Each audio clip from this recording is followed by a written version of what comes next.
More volume is not the solution to an intensity problem. Hey, everybody, I thought I would chat with you guys and gals about this today. This is something we see a lot of. People are always like, well, I'm not gaining muscle, I'm not growing fast enough, or making no progress. I just need to train a lot more. And I can see that if you're trying to lose fat and you know that you're not able to maintain a proper diet, you're not getting your calories low enough, so you have to add more physical activity in order to burn through more calories. I'm not sure that lifting weights is the best solution to that, more weightlifting. I might recommend more walking in that case, but I digress. Back over to the point of the lifting. Because keeping in mind, we are lifting for the purpose of gaining muscle. Even if you're using it as a fat loss tool, it's because you're gaining muscle from it that's making your metabolic rate go up, or you're at least helping preserve muscle, right? You're preserving muscle so that you are also maintaining metabolic rate and losing body fat more quickly, right? Because you don't want to just lose weight. Your goal should be to lose fat if you're trying to lose weight. So again, keeps the metabolic rate up in that case as well. So if we are struggling to make gains, and I'm going to be frank here, I have never in my life seen a lifter who was making no progress, and then the solution was to simply double their training volume. You just need to do twice as much. The only exception to that might be if they were doing almost nothing. Okay. I've seen some people who are doing 4 or 5 sets a week per muscle, and they're not training hard enough. Yeah, increasing their volume is probably a good idea, and making them increase the intensity. But it's not, the volume is a solution. It's like, they're just flat out not training hard enough, and definitely they need to train a little bit more if they're struggling like that. But by that same token, I've also had clients and seen many people who, when we cut their volumes back, they start making gains. I have seen way more cases where reducing total training volume pushed someone through a plateau than I have where increasing it has. And when increasing it has, it's usually someone who's doing very little with minimal intensity, so you have to get them to actually train harder on a set-for-set basis, combined with doing more total work. But I have rarely seen the other. The only, again, exception to that on the volume end also would be someone has a lagging body part that hasn't gotten enough attention. In that case, we can throw a little more volume at it, and it may be a viable solution. In other words, someone whose biceps are lacking. Well, they might need to do more curls. They might need to do more direct arm work. Their side delts are lacking. Well, we may need to do more direct side delt work and even rear delt work in that case.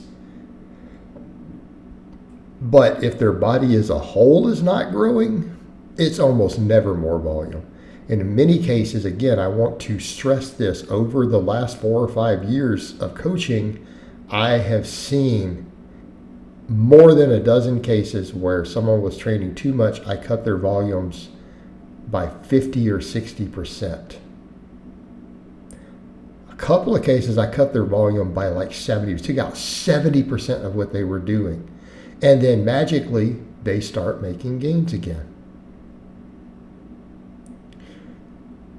All right, so what about the people who are like, but there's some of these studies from certain circles, we need to be clear, it's not all exercise science that show more gains. There's a few problems with this. Number one, we have to be very careful extrapolating too much data from lifting studies. And I hate to have to say this because I do like to be evidence-based. A lot of the research is not good, okay? And I've heard I've seen people in other areas of science point out, they're like, the methods that they use in this sort of exercise science in these circles would be laughed out of any real hard science. It would almost be laughable, meaning their data would not be accepted. People say, what?